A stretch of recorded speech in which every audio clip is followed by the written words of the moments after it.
ധീവരസഭയുടെ സുവർണ ജൂബിലി ആഘോഷത്തിന്റെ ഭാഗമായി അഖില കേരള ധീവരസഭ കൊടുങ്ങല്ലൂർ താലൂക്ക് കമ്മിറ്റിയുടെ ആഭിമുഖ്യത്തിൽ സമ്മേളനം നടത്തി. കൈപ്പമംഗലം ഫിഷർമെൻ ബാങ്ക് ഹാളിൽ നടന്ന സമ്മേളനം ധീവരസഭ സംസ്ഥാന പ്രസിഡന്റ് MV വാരിജാക്ഷൻ ഉദ്ഘാടനം ചെയ്തു. അതിന് തയ്യാറില്ലെങ്കിൽ ഇപ്പൊ നമുക്ക് നഷ്ടപ്പെട്ടില്ല. ഞാൻ നിങ്ങളെ പറയണത് എന്താണെന്ന് വെച്ച് കഴിഞ്ഞാൽ നമ്മൾക്ക് ഇതുവരെ നഷ്ടപ്പെട്ടത് 100 സംഭവമായിരിക്കാം. 100 സംഭവം, 100 സിസ്റ്റം നമ്മുടെ കൈവിട്ടു പോയി.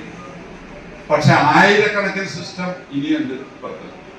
പണ്ട് നാരദ മഹർഷിയോട് ദേവേന്ദ്രൻ ചെന്നിട്ട് പറഞ്ഞു, ഞാൻ സകല പുസ്തകവും വായിച്ചു കഴിഞ്ഞു, ഇനി എനിക്ക് വായിക്കാനായിട്ടൊന്നുമില്ല. അപ്പൊ നാരദ മഹർഷി പറഞ്ഞു, തിരുമേനികൾ വന്നേ എന്ന് പറഞ്ഞു. അങ്ങ് വായിച്ചത് എന്തോരുണ്ട്? 200 മുഴുവൻ ഞാൻ വായിച്ചത്, ഇതിന്റെയൊക്കെ ഗ്രാഹിരിക്കുന്നത് തൊട്ടപ്പുറത്ത് കാണിച്ചുകൊണ്ട് ഇതൊന്നും നോക്കിയെന്ന് പറഞ്ഞു. ഇതൊന്നും നിങ്ങൾ വായിക്കാത്ത എന്ന് പറഞ്ഞതുപോലെ നമുക്ക് 100 സംഭവം കൈവിട്ടുപോയി, നമുക്ക് നടത്താൻ പറ്റിയില്ല. പക്ഷെ ആയിരക്കണക്കിന് ഇപ്പുറത്ത് നിലനിൽക്കുന്നു. കാരണം മാറ്റം, പ്രകൃതി മാറിക്കൊണ്ടിരിക്കുന്നു, വിദ്യാഭ്യാസത്തിന്റെ രീതി മാറിക്കൊണ്ടിരിക്കുന്നു. ഞാൻ വിദ്യാഭ്യാസത്തിൽ ഊന്നി പറയുന്നതിന്റെ കാര്യം എന്താണെന്ന് വെച്ച് കഴിഞ്ഞാല് വിദ്യാഭ്യാസം ഉണ്ടെങ്കിലേ എന്തും നടക്കും.